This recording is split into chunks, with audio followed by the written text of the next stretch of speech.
right number. Quicker. We made it! Yeah! Thank you. And of course, you know that you'll be. Yeah.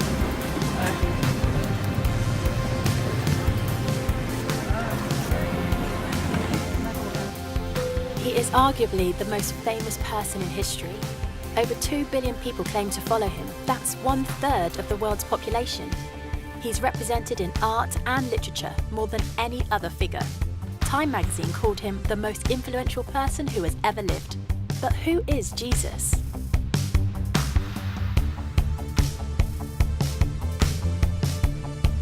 Who is Jesus? I think, I believe he was a person. He's the Son of God. I don't believe Jesus ever really existed. Son of God. If I have to answer that question, I would say God. he plays on the wing for Chelsea. If you read the Bible, I don't think I could believe in all of that. Everything. You can be any, but for me, he's everything. Who is Jesus? To be honest with you, I don't know. I'm not super religious or anything, so I mean, I guess he's a savior or something. Personally, I think that Jesus was probably a really cool dude who lived a long time ago and gave great advice to people, and it snowballed from there. For much of my life, I wasn't a Christian. I come from a family of trial lawyers, barristers. My father was a barrister, my mother was a barrister, my sister is a barrister, my son qualified as a barrister, my daughter qualified as a barrister, both my grandfathers on both sides were barristers, my uncle was a barrister. If we'd had a cat, it would definitely have been a barrister. My father was a Jew, a secular Jew. He'd escaped the Holocaust. Many of his family had died in the Holocaust. My mother was not a churchgoer.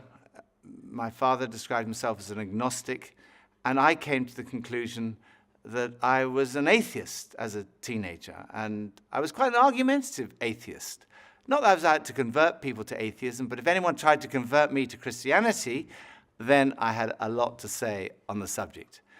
And I was quite suspicious of Christians. I'd come across one or two of them in my gap year, and they had these smiles, which I found deeply suspicious. And in my first year at university, I had a room next door to my great friend, Nicky Lee. And I warned him against these Christians. I said, don't let them into your room, whatever you do. But it was too late. He'd met some, and one time he and his then girlfriend, now his wife, Scylla, came back and they said that they had become Christians. I was horrified. I mean, they were such lovely people. I thought, how can I help them? I really didn't know anything about it, so I thought, I better investigate. So I managed to find this old Bible. And that night I started reading it. I started beginning of the New Testament. I read Matthew's Gospel, Mark, Luke. I got about halfway through John's Gospel, about 3 in the morning. I fell asleep. Following day, I carried on reading. All that day, all the next day, all the day afterwards. I was a student, so I didn't have any work to do. And when I got to the end of the New Testament, I came to the conclusion, it's true. You can't prove Christianity mathematically. You can't prove it scientifically. Science is obviously very important, but science answers a different set of questions.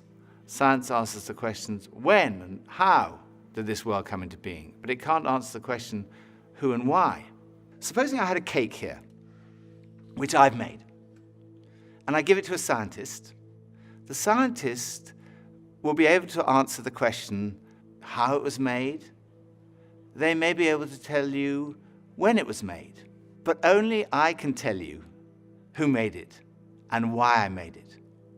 Only the creator of the cake can do that. Only I can tell you, I made that cake, and I can tell you why I made that cake.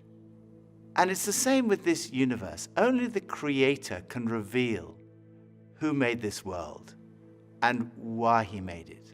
And the claim of Christianity is that he has done that. The Creator has revealed himself.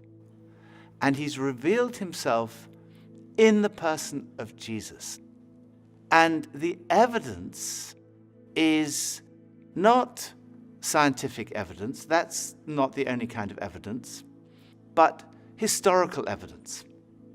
When I was a barrister, that's what we relied on. We relied on historical evidence that we presented to a jury. It was things that had happened in the past. They weren't there. Every time a jury brings back a verdict, it's a step of faith based on evidence. And I myself could not be a Christian if I didn't believe there was evidence. I couldn't just take a blind leap of faith. For me, faith in Jesus is a step of faith based on good historical evidence. Why start with Jesus, you might say? I didn't even believe there was a God, but I came to believe in God through Jesus because the resurrection of Jesus strongly suggests that this world has a creator and that creator is to be seen in terms of, through the lens of, Jesus. Jesus of Nazareth is believed to have walked these streets around 2,000 years ago. But is there any evidence that he even existed? Well, there's actually quite a lot of evidence. No serious historian would deny that Jesus existed. The Roman historians Tacitus and Suetonius wrote about Jesus, as did the first century Jewish historian Josephus. He described him as Jesus, a doer of wonderful works, and then he goes on to describe his crucifixion and alleged resurrection. So there's evidence outside of the New Testament for the existence of Jesus, but most of the evidence comes from within inside the New Testament. And sometimes people say, well, the New Testament was written such a long time ago. How do we know what was written down hasn't been changed over the years? Well, the answer is that we do know because of a science called textual criticism. Textual criticism examines the number of copies of early texts that we have available to us today, and it looks at the time gap between the original document and the earliest copy that we have. And basically, the more manuscripts we have and the earlier they are, the less doubt there's going to be about the original. So let's compare the Bible to other texts in ancient history, ones that are widely used in schools and universities. Let's look at the Greek historians Herodotus and Thucydides. They both wrote in the 5th century BC. But the earliest copy of their writings that we have dates from AD 900, and that makes a 1300-year time lapse. And even then, we only have 8 copies of these manuscripts in the first place. Or look at the Roman historian Tacitus. There's a 1,000-year gap between his book being written and our first manuscript, and we only have 20 copies. Or another classic, Caesar's Gallic War, 950 years between the book being written and our first manuscript copy. And even then, we only have 9 or 10 copies of these manuscripts. Again, with Livy's famous History of Rome, a 900-year gap between the book being written and our first manuscript, and we only have 20 copies of this. But when it comes to the New Testament, well, it's very different. The New Testament was written between about 40 and 100 AD, and we have manuscript evidence going back as early as 130 AD, and full manuscripts by 350 AD. And we have more than 5,300 Greek manuscripts, 10,000 Latin translations, and 9,300 others. So, we can be pretty confident in the accuracy, the authenticity, and the integrity of the New Testament scriptures that have been passed down to us today. The remarkable thing about the Bible is there's such a short chronological distance between the events being described and our first manuscripts. So in many ways, the Bible scholars are in a very fortunate position of being able to check these things out and finding that they are much more reliable than, for example, some of the alternatives you're looking at. And as a scholar, I am more than happy to say, I trust this, I take it very, very seriously, I rely on it. Professor F.J.A. Hort, one of the greatest scholars in the area of textual criticism, concluded that, in the variety and fullness of the evidence on which it rests, the text of the New Testament stands absolutely and unapproachably alone amongst ancient prose writings, and no secular historian would disagree with that conclusion. So we know from evidence outside and inside the New Testament that Jesus existed. But who was he? Well, we know that he was fully human. He had a human body. He ate, he drank, he sweated, he got tired, he suffered pain. And he had human emotions, love, joy, sadness, and human experiences. He had the experience of growing up in a family, of education, of having a job, of being tempted. And he experienced bereavement and suffering and torture and even death. Many today would say, okay, he was a human being, but only a human being. Maybe he was a great religious teacher, but no more than that. Others would say he was much more than that. Bono, the lead singer of the band U2, has said, "I don't think you're let off easily by saying he was a great thinker or philosopher, because actually he went around saying he was the Messiah. That's why he was crucified. He was crucified because he said he was the Son of God. So he either, in my view, was the Son of God or he was nuts. And I find it hard to accept that all the millions and millions of lives, half the earth, for nearly 2,000 years, have felt their lives touched and inspired by some nutter. I don't believe it." He went on to say, "I believe that Jesus was the Son of God." What evidence is there to suggest that Jesus was more than just a great religious teacher? There are two parts to this argument. The first is, what did Jesus think about himself? Because if Jesus didn't think he was God, that's the end of the argument. But if he did, the second part of the argument is, was he right? So, what did Jesus say about himself? First piece of evidence is the fact that his teaching was centered on himself. Most great religious teachers point away from themselves. They say, don't look at me, look at God.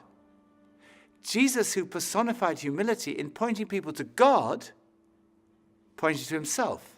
He said, look at me, come to me. We've talked about this search for meaning and purpose, that feeling of like a spiritual hunger that other things don't quite satisfy. Jesus said, I am the bread of life. I'm the one who can satisfy that spiritual hunger. Addiction is a major problem in our society. Jesus said, if the Son, in other words, if he himself sets you free, you will be free indeed. Then there's all the stuff we carry around, worry, anxiety, guilt, fear. Jesus said, come to me, all you who are weary and burdened, and I will give you rest. He said, if you receive me, you receive God. If you welcome me, you welcome God. If you've seen me, you've seen God.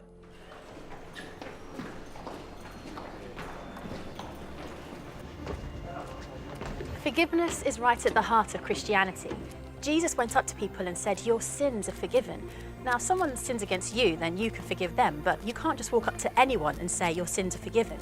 When Jesus said that, the lawyers said, who can forgive sins but God alone? But Jesus claimed to be able to do that. In fact, Jesus said that he came to give his life so that people could be forgiven. One of the most direct claims Jesus made is recorded in John's Gospel, chapter 10, verse 30. Jesus said, I and the Father are one. Now, making a claim like this was seen by the religious leaders to be blasphemy.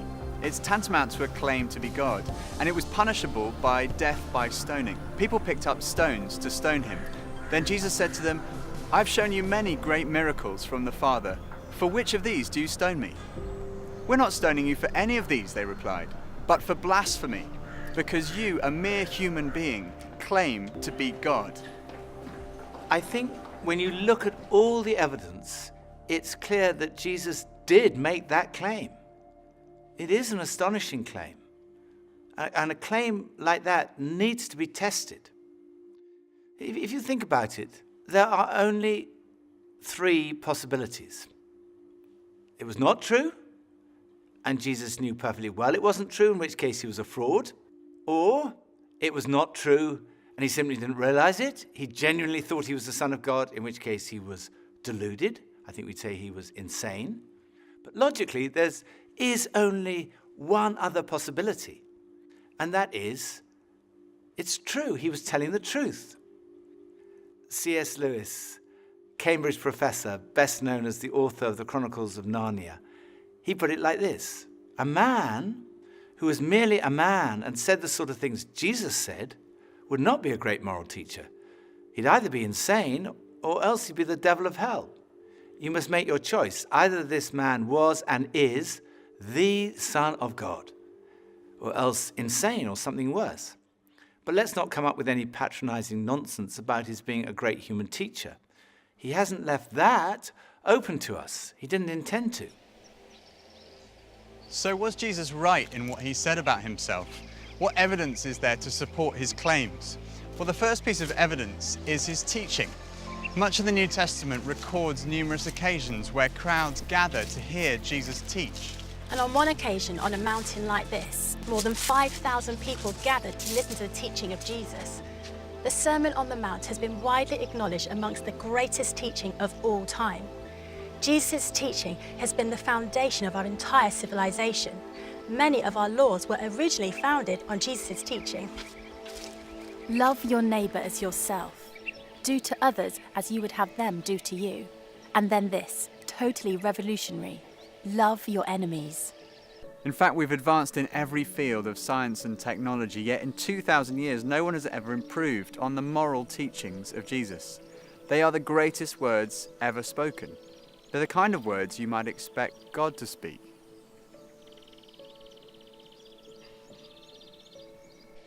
Another thing that marked Jesus' life was his love for the marginalized, feeding the hungry, healing the sick. His character has impressed millions who wouldn't call themselves Christians.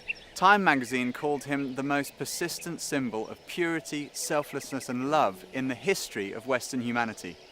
He was a person in whom even his enemies could find no fault, and whose friends said that he was without sin.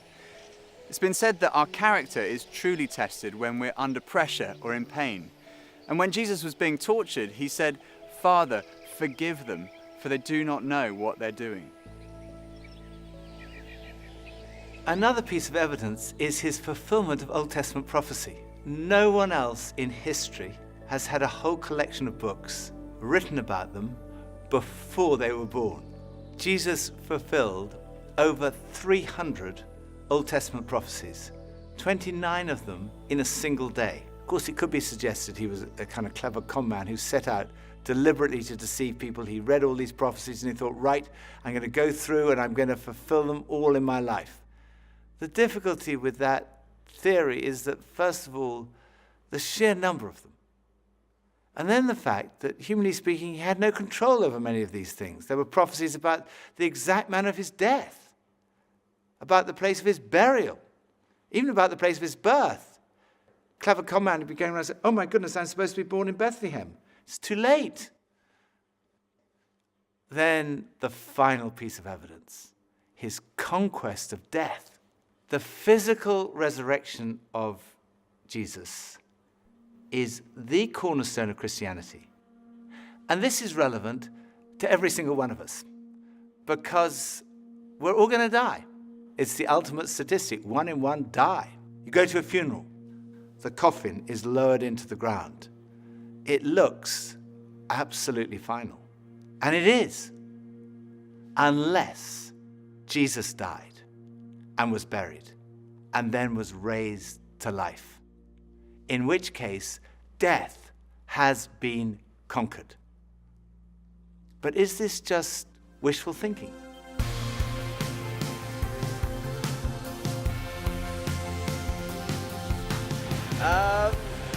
Rose from the dead. That's what I was taught. I don't know, I can't say yes or no. Yes, I do believe that Jesus rose from the dead. As a man of science, I think that's pretty impossible. I believe so. Yes I did. I definitely don't think that Jesus rose from the dead. Yeah, I don't think he did. No, Jesus did not come back from the dead. That's ridiculous. Well, it could be used as a metaphor, right? Could have been a drug trip. Yeah, of course he did. I do believe in that, 100%. Just the relationship that I have with him is proof enough. I'm not sure. I haven't looked that up. I don't know. There are 4 pieces of evidence for the resurrection. The first is his absence from the tomb. No one has ever satisfactorily explained how Jesus' body was absent from the tomb that first Easter day. People have come up with all kinds of explanations. For example, maybe the authorities stole the body. Well, in that case, why didn't they produce it when people started saying that he'd risen from the dead? Or perhaps the robbers stole the body. But when the disciples heard that Jesus had been seen, they ran to the tomb, and they found that the tomb was not empty. Inside the tomb were the grave clothes that Jesus had been wrapped in. The only valuable thing that a robber might have taken was still there. The grave clothes had collapsed like a caterpillar's cocoon when a butterfly has emerged. And the piece that had been around Jesus' head had been folded up and put in a different place. And when they saw that, they believed. The second was his presence with the disciples. Jesus was seen on more than 11 occasions, on one occasion by a group of around 500 people. People say, well, it could have been a hallucination. Well, hallucination does happen among highly strung, very nervous or highly imaginative people, or people who are sick or on drugs. But the disciples don't fit any of those categories. They were cynics like Thomas. There were tough fishermen, there were tax collectors, and tax collectors do not hallucinate. The third piece of evidence is the transformation that we see in the disciples. Here was a group of people who were disillusioned, despairing that their leader had died, and then suddenly they were transformed. They started saying, we've seen Jesus, he's really alive. And they went around telling everybody. Later on, practically all of them were killed, crucified, tortured, beheaded because of what they believed. And if they were deceiving people, all they had to do was say, no, it's not actually true. But they never said that because they knew it was true. It had totally transformed their lives. And as a result, this extraordinary movement swept around the whole known world. And it's a movement without precedent in the history of humanity. And fourth, it's still happening today. There are now over 2.3 billion Christians around the world, of every ethnicity, continent, nationality, economic, social, and intellectual background. They all speak of this encounter with the risen Jesus Christ.